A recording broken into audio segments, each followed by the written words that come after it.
everyone. We are so happy for you to join us during this lunchtime program with the Maryland Historical Society.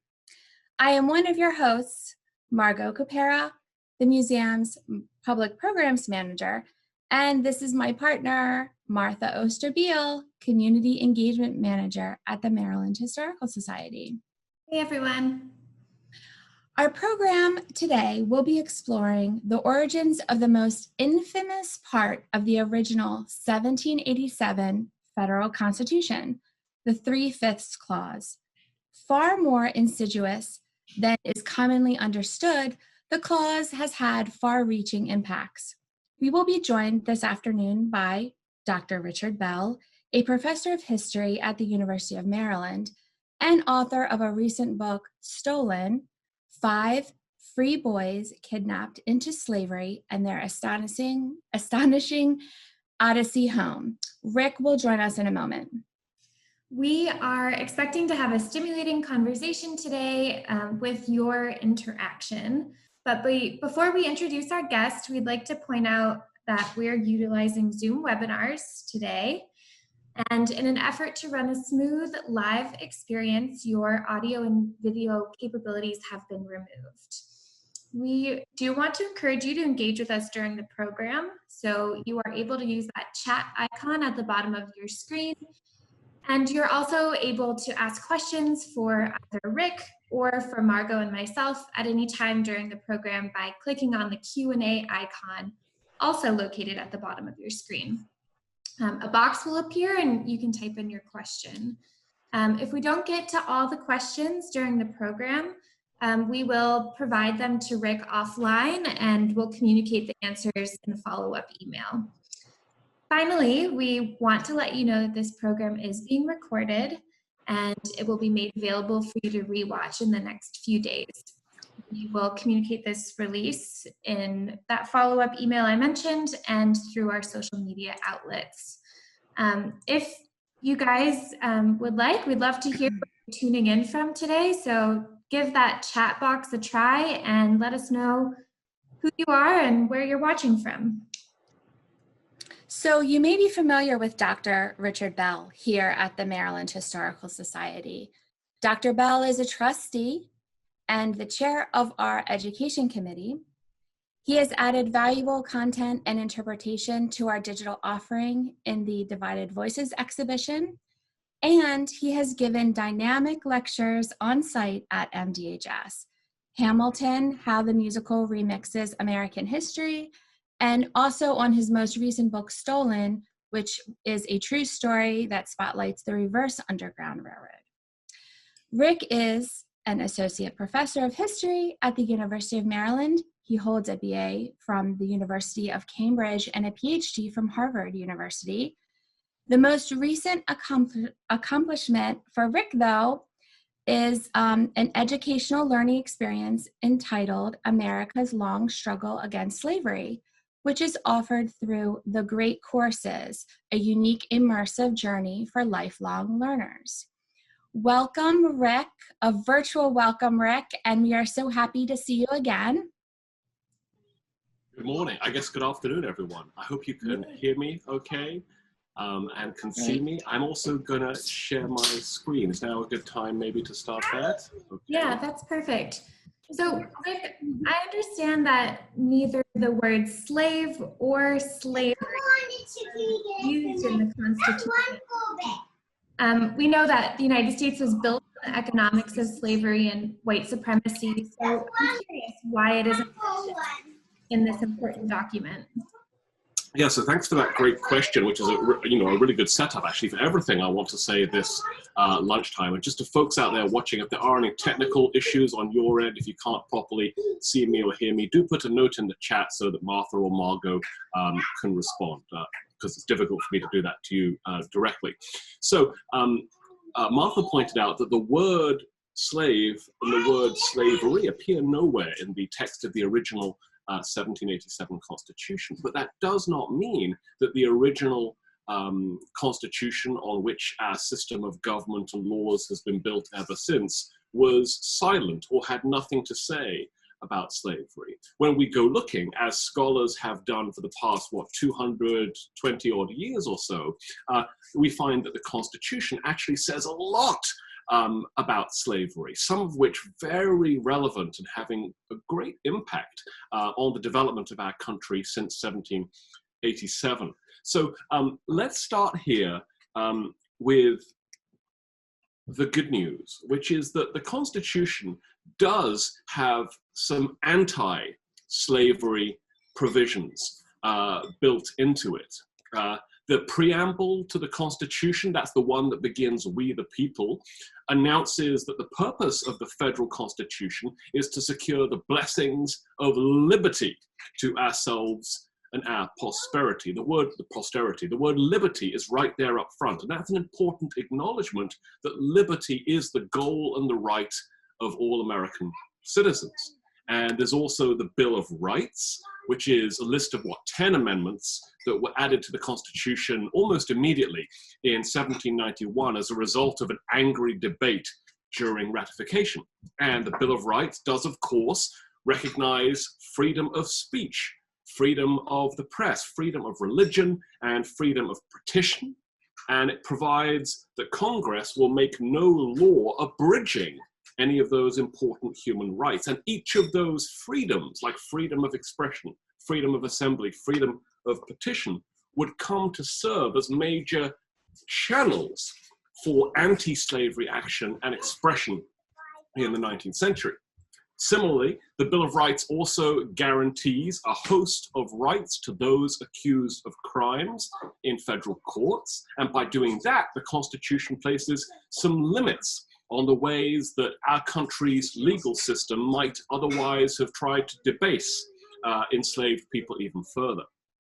And what's more, the Constitution also protects debates in Congress among senators and representatives from being subjects to lawsuits alleging slander. And that's actually important because Congress thus effectively becomes a safe space in which anti-slavery ideas could, at least theoretically, be discussed without fear of slandering someone and getting sued. And perhaps most significantly, and in ways not entirely foreseen by the Constitution's framers, the Constitution's Commerce Clause allows federal regulators to oversee any trade, any traffic across state lines. That's a power that 19th century anti-slavery activists would later plead with members of Congress to use to try to prohibit slave trading across state lines. So there are some anti-slavery provisions in the Constitution if you go looking for them. But, and this is a big, big, big but, these important provisions aside, most constitutional scholars and historians regard the 1787 Constitution as actually being vigorously pro-slavery. And to understand that claim, that the Constitution is fundamentally a pro-slavery document, at least in its original 1787 form, we're going to spend the rest of our time today teasing out the hidden history of slavery and the United States Constitution. And we're going to begin, of course, with the big daddy of them all, the 3/5 compromise. You can find that in Article 1, Section 2 of the Constitution. I know some people carry around pocket constitutions. I don't have mine with me, so don't worry, I'm going to put up all these clauses up on the screen. So what does the 3/5 clause actually say? I'm actually going to ask Martha to jump back on the audio here and read to us, so you don't always hear my voice over and over again, what Article 1, Section 2, Clause 3 says. So Martha, could you have a read? Yep. Article 1, Section 2, Clause 3. Representatives and direct taxes shall be apportioned among the several states which may be included within this union, according to their respective numbers, which shall be determined by adding to the whole number of free persons, including those bound to service for a term of years, and excluding Indians not taxed 3/5 of all other persons.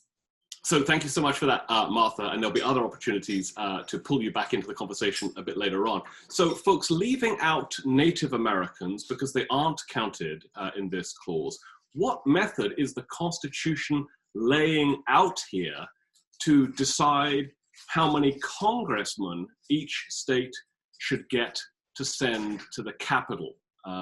So let me answer my own question here and just translate that clause for you.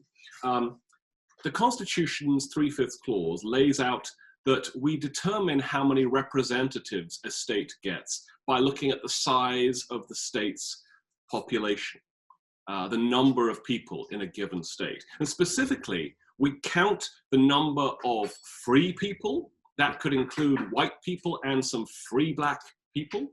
And then we add to that number, the number of free people, we add 3/5 or 60% of the number of enslaved people in a given state. You add those two figures together, the free population and 60% of the enslaved population, and that grand total is then divided by a random number set at different times at different amounts. And originally it was 30,000. So you divide your massive number by 30,000 to arrive at the number of congressmen. Notice I'm using man rather than person because all Congress people were men for a long, long time. That's how you figure out how many congressmen a state will get. So if that's in any way confusing, let's put some real numbers on this and sort of work through it because it's much easier to understand when we use actual numbers. Let's see how this works in practice. So according to the 1790 census, the state of Connecticut had 235,000 free residents, and the state of Maryland had about 217 free residents, roughly give or take the same number. So if we leave aside any other information at this point, if we leave aside the populations of enslaved people entirely for this first piece of simple math, if we just look at free people, how many congressmen in the House of Representatives would each of these two states get if they're allowed one congressman for every 30,000 free residents? So I'm basically asking you to divide in your head these massive numbers by 30,000. I had to use a calculator, and here's what the calculator told me. It tells me, and I have to round down your final answer.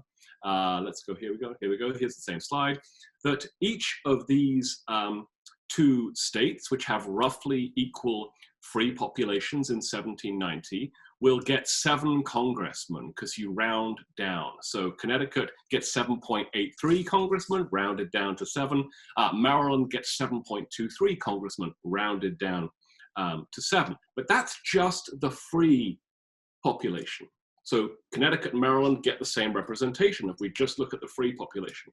But of course, as Martha explained when she was reading out the text of the 3/5 clause, the 3/5 clause allows states with any enslaved population to count 60% of that number towards their population total for the purposes of representation.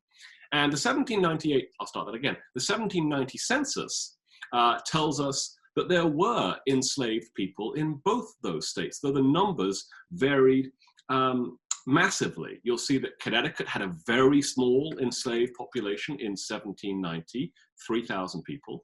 And you'll see that Maryland, where I live now, where many of you do too, had in 1790 a much larger enslaved population, 103,000.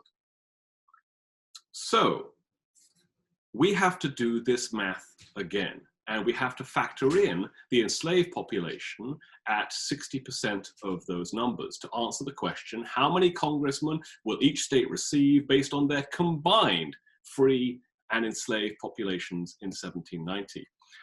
Here is the math.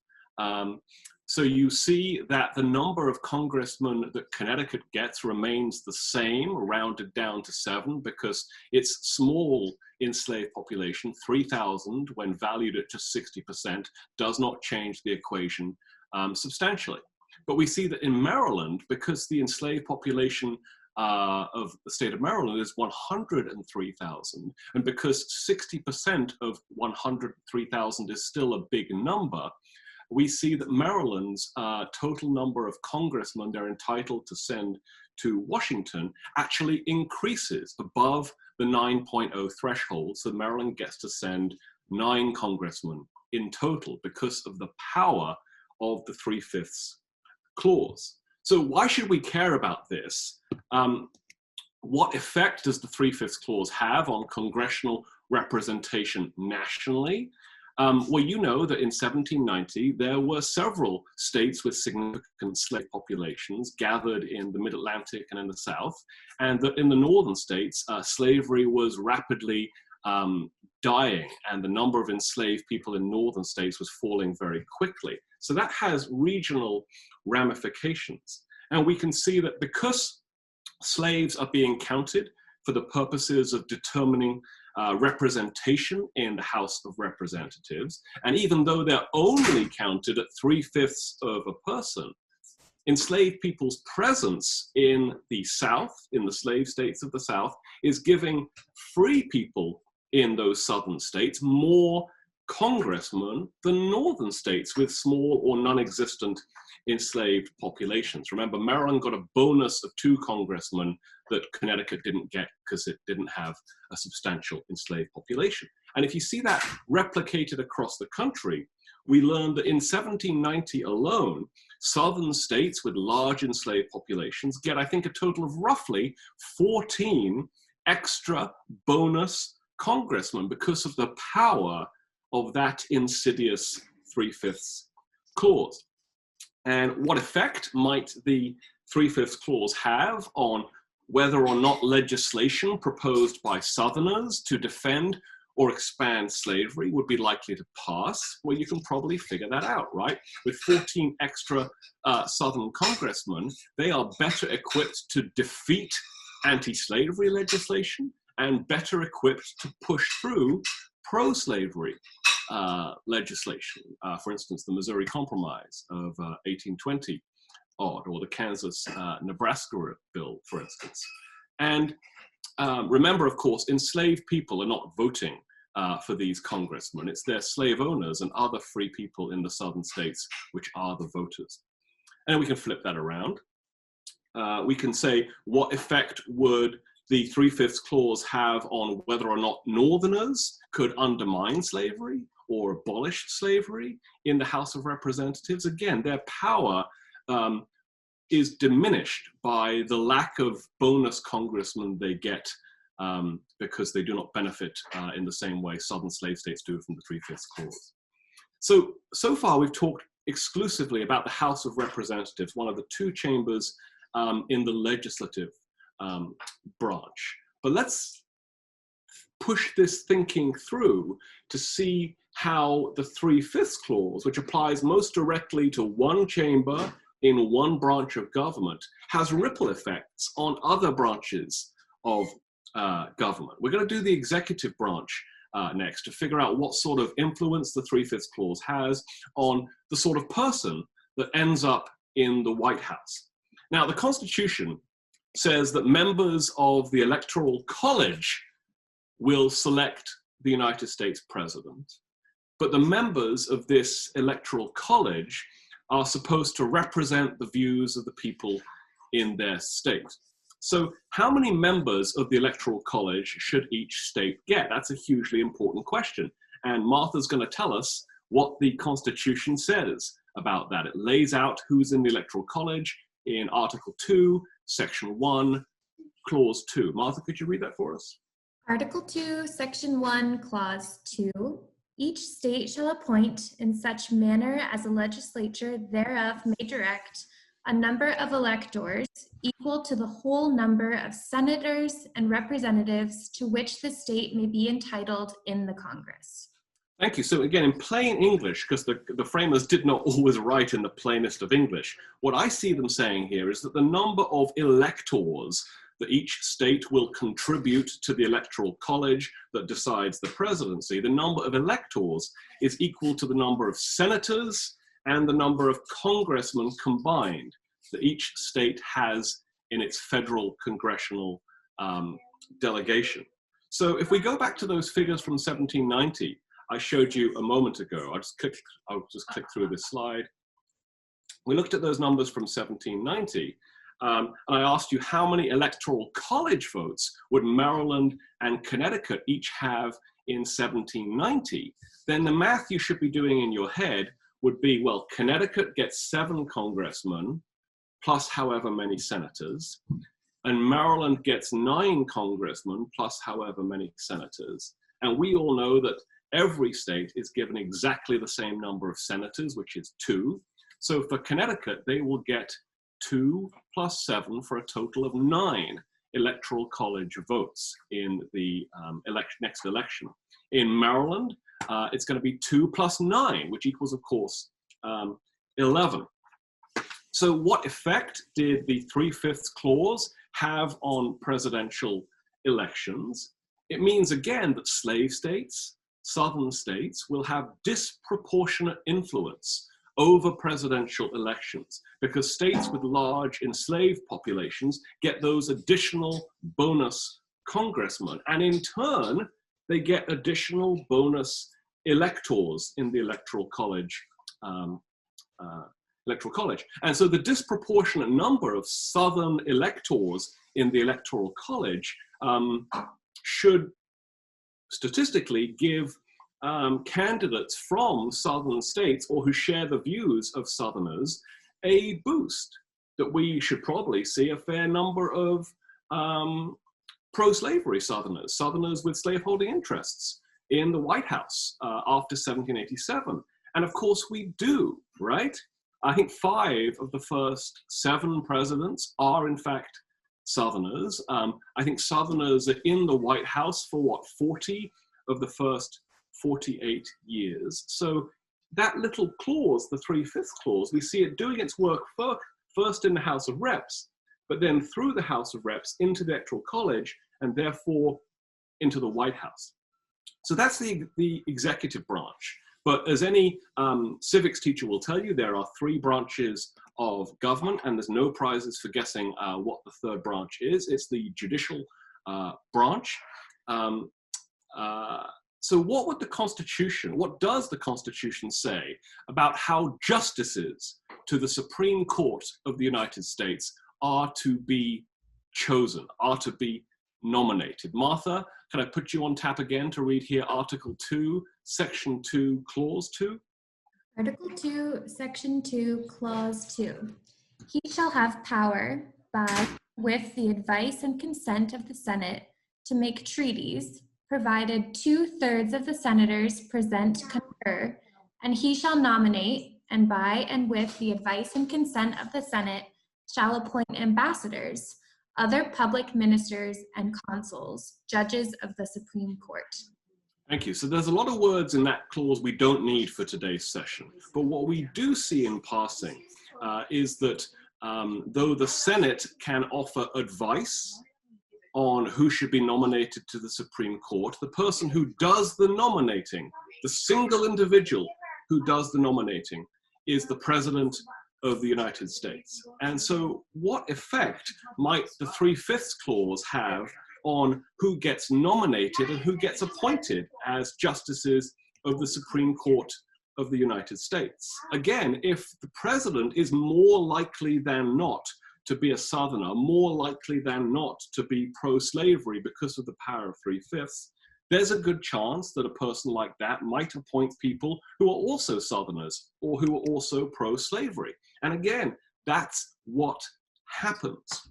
16 of the first 26 justices of the US Supreme Court were Southerners, and 15 of those 16 Southerners were appointed by Southern presidents like George Washington, like Thomas Jefferson, like James Madison, James Monroe, and Andrew Jackson.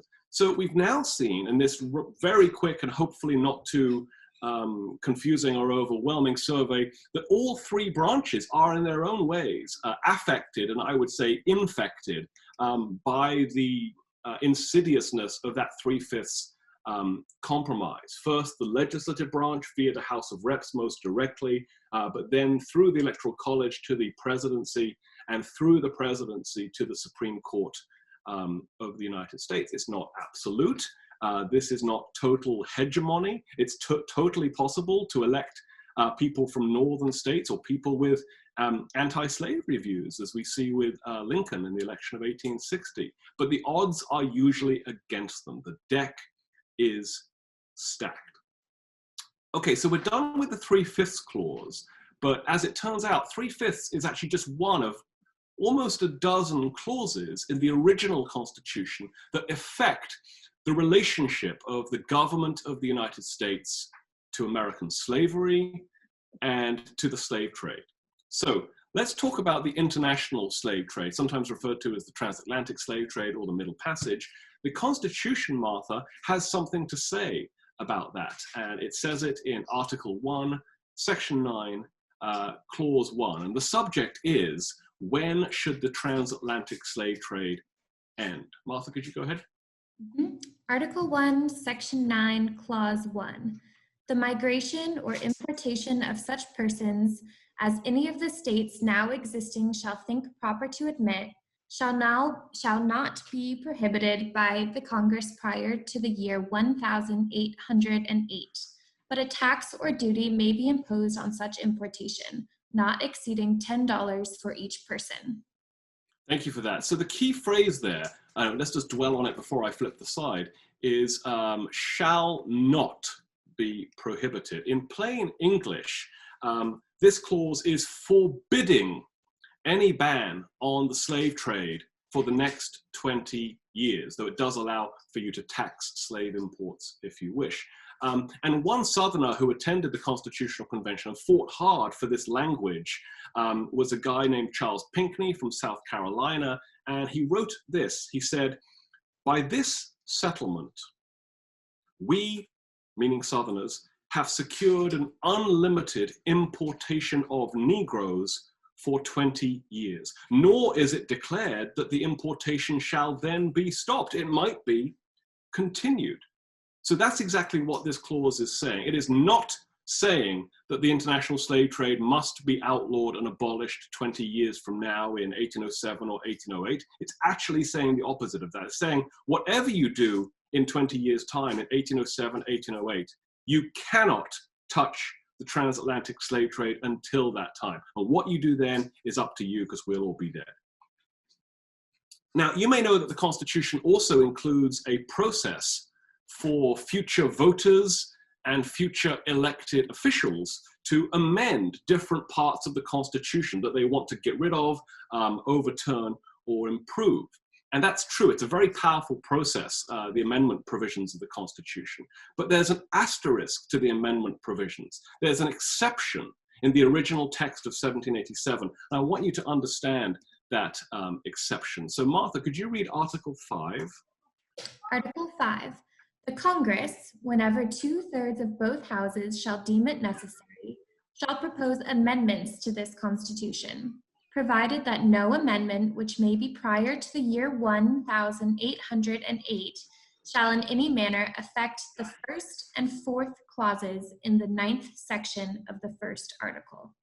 So again, this Article 5, hugely powerful, says future voters, citizens can rewrite, erase, add to, do whatever they want to any part of this Constitution. You could decide 5 years from now that presidencies are a bad idea and replace them with some stuffed dolls if you want. If you've got enough voters, you can get that done. But there's one part of the Constitution which the original framers say you can never touch. They say you cannot overturn or amend for at least 20 years Article 1, Section 9. And that's the previous slide that Martha read, guaranteeing the slave trade for the next 20 years. You can mess with any part of our Constitution, the framers said, but you cannot mess with the part where we guaranteed the slave trade for the next 20 years. That's pretty telling, I think, that they worked so hard to protect that.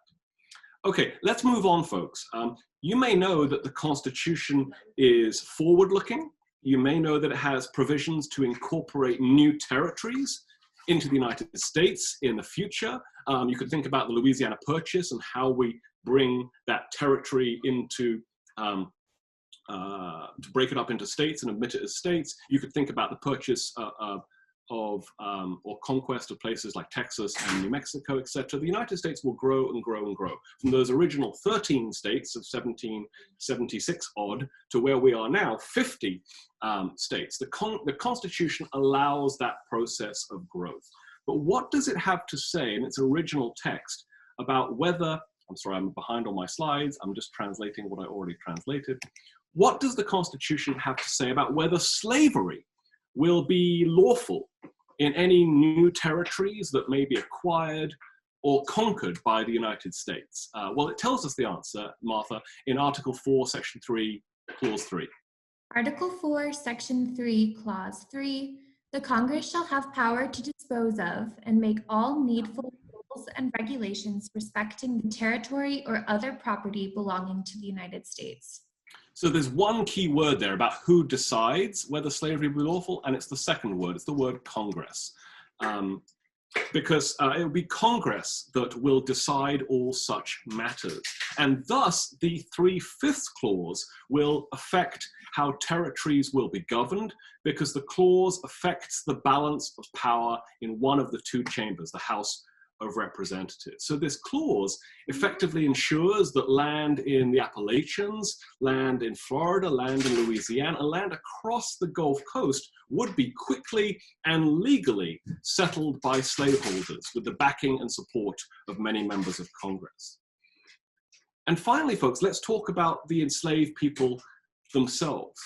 It turns out that the 1787 Constitution has a lot to say about enslaved people and about the rights of the people who claimed to own them. So how does the Constitution protect slaveholders' property in persons in the event that those enslaved people run away from their owners, from their masters? This is Article 4, Section 2, Clause 3, rather. Article 4, Section 2, Clause 3, no person held to service or labor in one state under the laws thereof, escaping into another, shall, in consequence of any law or regulation therein, be discharged from such service or labor, but shall be delivered up on claim of the party to whom such service or labor may be due. So again, that's not the easiest English to translate. So here's my back of the envelope translation of this, which is that slaves who do run away from their masters and who do flee north to states where slavery is dying or where slavery has been legally outlawed and abolished, those runaway slaves must, by law, be returned back to the state from which they fled. And that northern governments, northern state governments, must do this returning of fugitives at their own expense. And this clause, some of you may know, is a direct response to a 1772 court ruling over in England that had asserted that local laws in the British Empire would determine whether a person was slave or free. The framers of our Constitution in this country did not want to leave it up to local jurisdictions to decide who was free and who was slave. The Constitution says this is the law. The Constitution requires the ongoing legal status of the slave to be determined by laws in the place of the slave's origin and not whatever part of the Union they may have fled to. And again, as you imagine, Southerners were gleeful about getting this text in the final version of the Constitution. One slave-owning delegate to the Constitutional Convention later told members of the South Carolina legislature that we have obtained a right to recover our slaves in whatever part of America they may take refuge, which is a right we did not have before. So slave owners see this fugitive slave clause as a huge benefit and recognition of their ownership of people as property. And how does the Constitution protect slaveholders' property in persons in the event that there's a slave rebellion? The answer, of course, is in Article 1, Section 8, Clause 15, Martha. Article 1, Section 8, Clause 15, the Congress shall have the power to provide for calling forth the militia to execute the laws of the Union, suppress insurrections, and repel invasions. Okay, so press insurrections might be the key word there. So the translation here is that the federal government can direct state militias everywhere to stop and suppress any slave rebellion, that the federal government has that power. And that provision is explicitly designed to ensure that slave revolts could never succeed and would from now on be met with overwhelming military force. There are many reasons why a slave revolt never wholly succeeded in these United States, and one of the reasons is up here on the screen. So now I'm going to summarize where we are so far. Here in a single slide is a summary of the several ways that the 3/5 clause affects the government's relationship to slavery, and a quick summation of some of the other clauses in the Constitution, which also have direct bearing on the government's relationship to slavery. And notice just how much work the Constitution does to protect the rights of slaveholders and also make sure they're recognized in the different branches of government.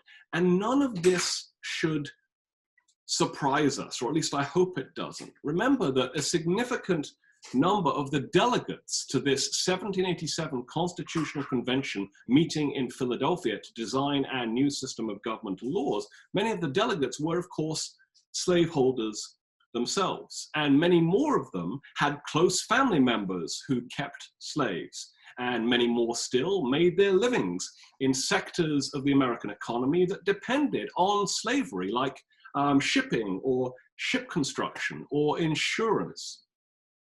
One of the slave-owning delegates later boasted this about all they'd been able to accomplish. He said, "Considering all circumstances, we have made the best terms for the security of this species of property that it was in our power to make." So he's saying us slaveholders got everything we could realistically have dreamed of in this Constitution.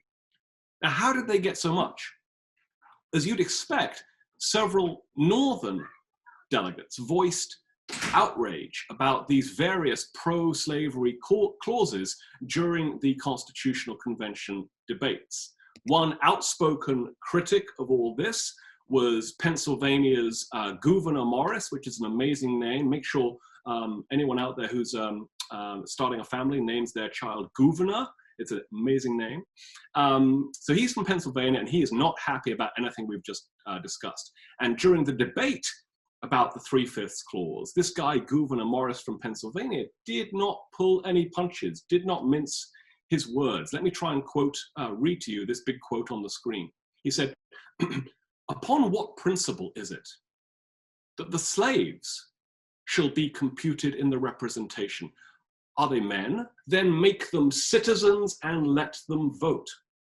Are they property? Well, then why is no other form of property included? The houses in my city are worth more than all the wretched enslaved people which cover the rice swamps of South Carolina. The admission of slaves into the computations of representation, when fairly explained, comes down to this, that the inhabitants of Georgia and South Carolina, who go to the coast of Africa and in defiance of the most sacred laws of humanity, tear his fellow creatures from their dearest connections and damn them to the most cruel bondage, that those people shall have more votes in our government, a government instituted for protection of the rights of mankind, than the citizen of Pennsylvania, who views with horror so nefarious a practice as slaveholding and slave trading." So he thinks it's ridiculous and offensive that Southerners are trying to have their cake and eat it, to count enslaved people in the math for representation without giving them the vote or any real direct political representation, and counting a species of property, as Southerners like to refer to enslaved people, when no other species of property, like real estate, like houses, like land, like crops, are being counted to determine representation. It's a bait and switch, and Gouverneur Morris was alive to that hypocrisy. So why did most Northern delegates accept the final text of the Constitution? The truth is that the majority of Northern delegates were too worried that Southerners might vote against the Constitution and break the United States into two, leaving Northern manufacturers with a greatly reduced market for their products. As a result, most delegates from New York and New England were actually eager to compromise with Southerners when Southerners laid out a list of demands. They accepted Southerners' pro-slavery terms in return for several things that Northern delegates desperately wanted. And the most significant of those things that Northern delegates wanted was the passage of the 1787 Northwest Ordinance. I bet that rings a bell with many folks. That was a piece of law signed at the same time as the Constitution, but not part of the Constitution, which guaranteed that 5 new Midwestern states, Ohio, Wisconsin, Indiana, Illinois, and Michigan, would eventually be admitted to the Union as free states. That was the big prize for many Northern delegates. So as I start to wrap up here, we're left with just one last big question, which is how do we explain the fact that our Constitution never mentions slavery by name? That word, slaves, slavery, never appears in the 1787 text, even as that document repeatedly engages with this subject. Why is there instead so much sleight of hand in the Constitution, so much silence and so much ambiguity that requires people to translate what the founders were actually talking about? Now, I'm not the only person to wonder about this silence, this sleight of hand, and this ambiguity. People at the time wondered exactly the same thing. The Pennsylvania Quaker, John Dickinson, asked, what will be said of this new principle of founding a right to govern freemen on a power derived from slaves? The omitting of the word slave in the text of our Constitution would be regarded as an endeavor to conceal a principle of which we are ashamed. Despite its sleight of hand, the final text of the 1787 United States Constitution was, I think, fundamentally pro-slavery, and many people have reached that conclusion ever since. One later anti-slavery activist, the great abolitionist William Lloyd Garrison, condemned the original 1787 text of the United States Constitution as nothing less than being a covenant with death, an agreement with hell.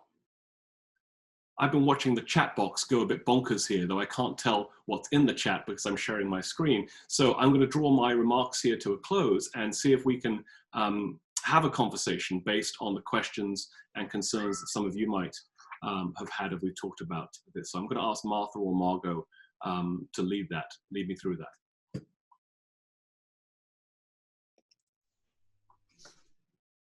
Thank you, Rick. That was really enlightening. I think, it takes a lot of effort to digest a lot of these, these clauses and these sections, and we're really grateful that you were able to lead us through that. And we did. We had a number of really great questions throughout the last 45 minutes. We're going to start with one from Claudine. She's curious about how the figure 3/5 was arrived at. That's a great question, Claudine, a really important one. So it's hard. Okay, I think that without much prior knowledge, we assume that what's so evil about this idea of a 3/5 compromise is that African Americans or enslaved people could be counted as only 60% of a human. But in fact, Southern delegates wanted enslaved African Americans to be counted as 100% of a human for the purposes of representation without giving any of those humans actually a vote. And in their early negotiations with Northerners, Northerners wanted African Americans who were enslaved to be counted not at all, meaning 0% of a human. And Southerners said, well, how about 100%, but they don't get to vote? Northerners said, how about 0%, or you give them a vote? And they compromised, which is a terrible word for how this came out, at 60% in the middle. So we sometimes have it back to front about what is evil about the 3/5 clause. It's not that African Americans who were enslaved were being counted at only 60%. It's that they were being counted at all in any way without being directly represented or enfranchised. And the two sides pushed from 100% and 0% and came together somewhere near the middle at 60%. And there is documentary evidence from the private papers of some of the Southern delegates, like Charles Pinckney from South Carolina, who I've referred to repeatedly in this talk, that they never expected they would get enslaved Africans to be counted as 100%, but they used that as a bargaining chip, hoping that they might get 40%, 50%, 60%, which is indeed exactly where they ended up.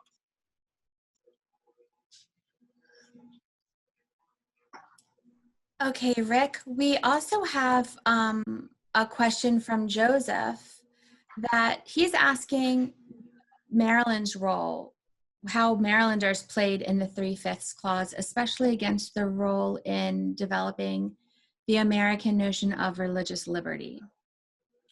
So Joseph, I'm going to dodge your question because I don't have anything super specific or sensible to say to you.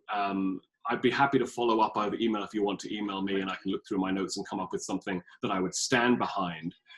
But standing here right now, I'd rather talk a little bit about the status of slavery in Maryland at the time, and less so about the particular behaviors of particular individual delegates for the Maryland delegation. I apologize for the dodge, but I don't want to tell you anything that turns out to be untrue. So slavery in Maryland was a dynamic part of the labor system and had been since the very founding of the colony back in the early 1600s. And by 1787, slavery was pretty deeply entrenched in most counties of the then state of Maryland. The Eastern Shore is a perfect example of this, and you may know that Frederick Douglass was born into slavery on the Eastern Shore in Talbot County, if I'm remembering correctly, in 1818. Harriet Tubman is born over there as well in 1822, two of the greatest Marylanders and greatest Americans to ever walk this earth. But they are part of a large population of enslaved people who have been in Maryland for generations by the time of the 1787 Constitution. There is slavery not just in the tobacco fields and wheat fields of the Eastern Shore or Prince George's County or Montgomery County. There's also slavery in urban contexts as well, in the town of Frederick, in Hagerstown, and of course in Baltimore City as well. If you've ever read Frederick Douglass's autobiography, you know that Baltimore is rising like a phoenix onto the national landscape between about 1780 and about 1820, becoming by 1820 or so the second largest city in the United States, if you can believe it, certainly the fastest growing. And that Douglass, when he is sent to Baltimore by one of the men that claims to own him, will be put to work, I think, caulking ship hulls. The only part of the state of Maryland where slavery is in any sort of decline in this revolutionary era is in the 6 northern counties across the very top of the states. Please don't test me on their names because I'm not from here. I'm going to get it wrong. And that's because those counties share a border with Pennsylvania. Pennsylvania has had slavery too. Every northern state had slavery during the colonial times. But northern states are moving more quickly and more decisively against slavery, either through judicial decisions or through legislative decisions. And Pennsylvania passes a law in 1780 called the Gradual Abolition Act, which will set slavery on a slow road to the dustbin of history in a generation. I've just lost some screen sharing here. Hold on a second. I hope I'm still there, Mark. There you are. And so because slavery is dying in Pennsylvania, it makes it hard for slave owners to sustain slavery in the northern counties of Maryland that touch Pennsylvania. So we do see marked declines in the enslaved population in those northern counties, but slavery remains, if not robust, then certainly economically viable institution far beyond 1787 in Maryland. And Maryland, I don't think, abolishes slavery until 1864 or thereabouts, in the middle of the Civil War. Thanks, Rick. That's important context in terms of Maryland, and we appreciate your candidness about not having an exact answer. That's appreciated. So another question here for you. Louise is asking a question regarding taxes raised on importation. She's curious what the economic impact of these were and how those revenues were used. Yeah, so this is, again, uncertain ground for me, because despite me talking for the last 45 minutes about the Constitution, I certainly don't consider myself a constitutional scholar, but it's important territory, so I try to capture what's important about it. My sense is, and if there's someone in the chat who knows different, like Bert Kummerow, for instance, they should weigh in, but my sense is that even though the Constitution allowed and made theoretically possible taxes on slave imports, that those taxes were never imposed, period, or never imposed in a systematic and substantial way.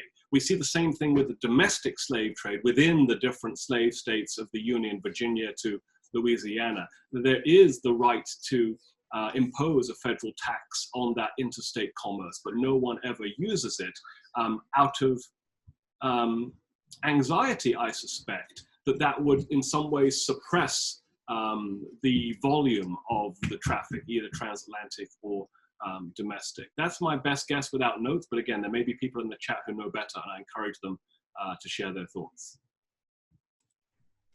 We have Kate, who is asking actually more of a personal question for you, Rick. She's asking, when did you become interested in studying the Constitution, and why do you continue to explore and teach your findings? Oh, geez. So it's a little weird, right? Because as all of you have noticed, I am not from Maryland. I was born in North London and grew up in the UK. My family still all lives there. I came to the US for graduate school to get a PhD in American history. It made sense to go to America to get a PhD in studying American history, but fully expected that if I ever finished that PhD, I would then go back to England and find a job teaching British people American history.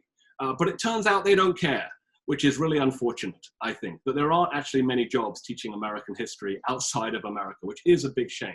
There are vastly more opportunities here. I was very fortunate to get, I think, a wonderful job at the University of Maryland. I've been there for now 14 years. I love teaching students at College Park. It's been really hard for me as an instructor to be on lockdown and only see my students over Zoom for the past 3-4 months, and we'll be doing more of that in the fall. Sadly. The Constitution is not at the very heart of my own scholarship. It's often a peripheral feature of my scholarship, though it appears in all my undergraduate teaching, because American history is one of the few places where constitutional stuff still gets taught in colleges and high schools. I'm actually interested in African-American history. You can see me subtly plug. And I sometimes get asked, why does a British person care about African-American history? It's so far removed from the experience I had growing up in London. But one of the things I've come to learn and understand. Uh-oh, Rick, you seem to maybe have become frozen. Hopefully you will catch back up with us. Your video and your voice will. But in the meantime, we'd like to thank all of you for joining us today. We really hope you enjoyed it. I know there are a lot of questions that we didn't have a chance to get to, and we will get those to Rick and see if we can have written responses, which we will then convey in a follow-up email. Be sure to register for our next virtual program, which is taking place next week. It's called Quarantine Fashion, and we will be joined by vintage collector and fashion historian Alexandra Deutsch and editor-in-chief of Be More Art, Kara Ober. I also want to alert you all to a couple of programs we have planned for July 14th. Dr. Bell and his other colleagues in the Department of History at the University of Maryland will be joining us to discuss the Black freedom struggle in Maryland before, during, and after the Civil War. And after this program in the morning, the Education Department will be offering a virtual teacher workshop about the African American struggle history and the freedom struggle in Maryland, using sources from our collection and teaching educators how to talk about these topics. So I hope you'll register for these. They're free and they're upcoming. We are adding new programs every week, and we'd love to be able to provide this content for all of you. Yes, thank you so much again for joining. We'll answer your questions offline with Rick in a follow-up email, as Martha explained. And please check out our other live programs that we have that are all free. And here's Rick again. We were just wrapping up, Rick. I think that could have come at a worse time. I lost Wi-Fi here. That's so strange. These are the perils of doing Zoom and remote teaching. But I think you got the gist of where I was going with this. I've been on a journey to learn about African American history because it is the central story of American history. So any opportunity I get to talk to folks who are interested about how we came to live in the world we live in now, we all have to confront the legacy of our white supremacist past and acknowledge the significance of the freedom struggle, which continues to reshape American history down to this very day. This is my daughter, Ruby. Say hi, Ruby. Hi. All right. Thanks very much, everyone. Take care. Be safe. Thank you, Rick. Bye-bye, everyone. Take care.